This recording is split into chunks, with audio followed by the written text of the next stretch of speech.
बनारस में एक बड़े धनवान सेठ रहते थे। वह विष्णु भगवान के परम भक्त थे और हमेशा सच बोला करते थे।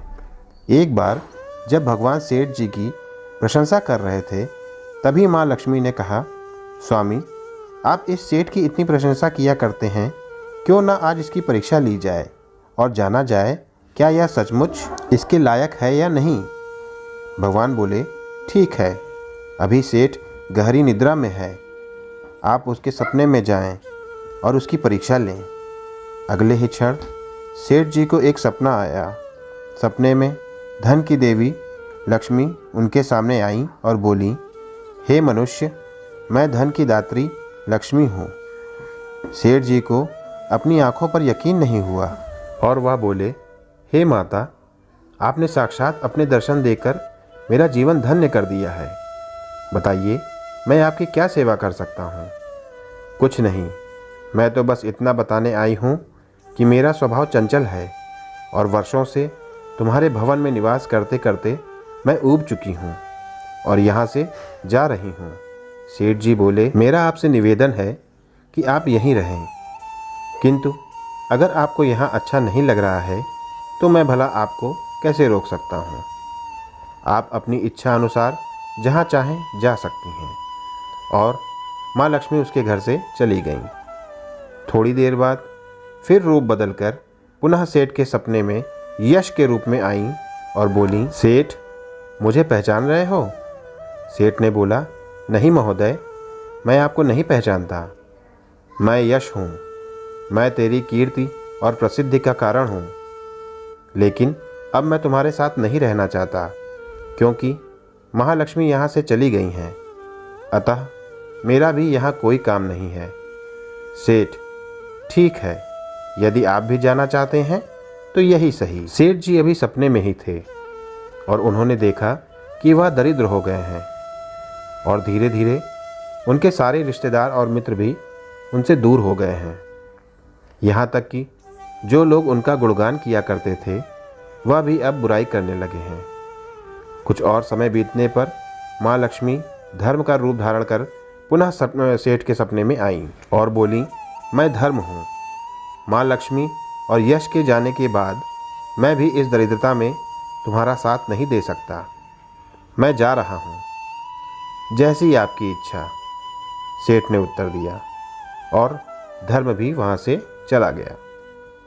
कुछ और समय बीत जाने पर महालक्ष्मी सत्य के रूप में सपने में प्रकट हुई और बोली, मैं सत्य हूँ। लक्ष्मी, यश और धर्म के जाने के बाद अब मैं भी यहाँ से जाना चाहता हूँ। ऐसा सुनते ही सेठ जी ने तुरंत सत्य के पैर पकड़ लिए और बोले, हे महाराज, मैं आपको नहीं जाने दूंगा। भले सब मेरा साथ छोड़ दें, मुझे त्याग दें, परंतु कृपया आप ऐसा मत करिए। सत्य के बिना मैं एक क्षण भी नहीं रह सकता। यदि आप चले जाएंगे तो मैं तत्काल ही अपने प्राण त्याग दूंगा। लेकिन तुमने बाकी तीनों को तो बड़ी आसानी से जाने दिया, उन्हें क्यों नहीं रोका? सत्य ने प्रश्न किया। मेरे लिए वे तीनों भी बहुत महत्व रखते हैं, लेकिन उन तीनों के बिना भी मैं भगवान के नाम का जप करते करते उद्देश्यपूर्ण जीवन जी सकता हूँ। परंतु यदि आप चले गए तो मेरे जीवन में झूठ प्रवेश कर जाएगा और मेरी वाणी अशुद्ध हो जाएगी। ऐसी वाणी से मैं अपने भगवान की वंदना कैसे कर सकूँगा? मैं किसी भी कीमत पर आपके बिना नहीं रह सकता। सेठ जी का उत्तर सुन सत्य प्रसन्न हो गया और उसने कहा, तुम्हारी अटूट भक्ति ने मुझे यहाँ रुकने पर विवश कर दिया और अब मैं यहाँ से कभी नहीं जाऊँगा। और ऐसा कहते हुए सत्य अंतर्धान हो गया। सेठ जी अभी भी निद्रा में थे।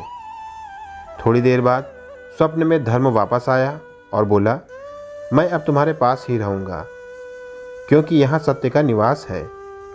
सेठ जी ने प्रसन्नतापूर्वक धर्म का स्वागत किया। उसके तुरंत बाद यश भी लौट आया और बोला, जहाँ सत्य और धर्म है वहाँ यश स्वतः ही आ जाता है, इसलिए अब मैं भी तुम्हारे साथ ही रहूँगा। सेठ जी ने यश की आवभगत की और अंत में माँ लक्ष्मी आईं।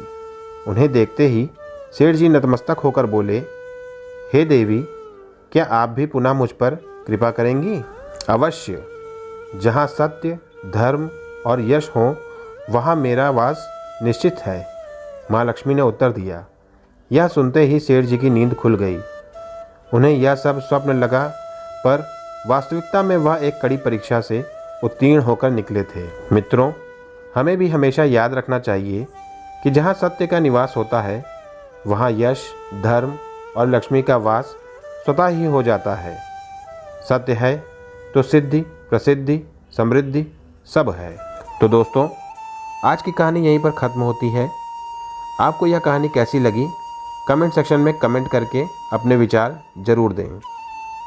वीडियो को बिना सोचे लाइक कर दें और चैनल को सब्सक्राइब कर लें। साथ ही बेल आइकन को प्रेस करके उसको ऑल पर सेट कर लें, ताकि मेरी आने वाली सभी नई कहानियों के नोटिफिकेशन सबसे पहले आप तक पहुंच सकें। तो मिलता हूं फिर किसी नई कहानी के साथ। तब तक के लिए धन्यवाद।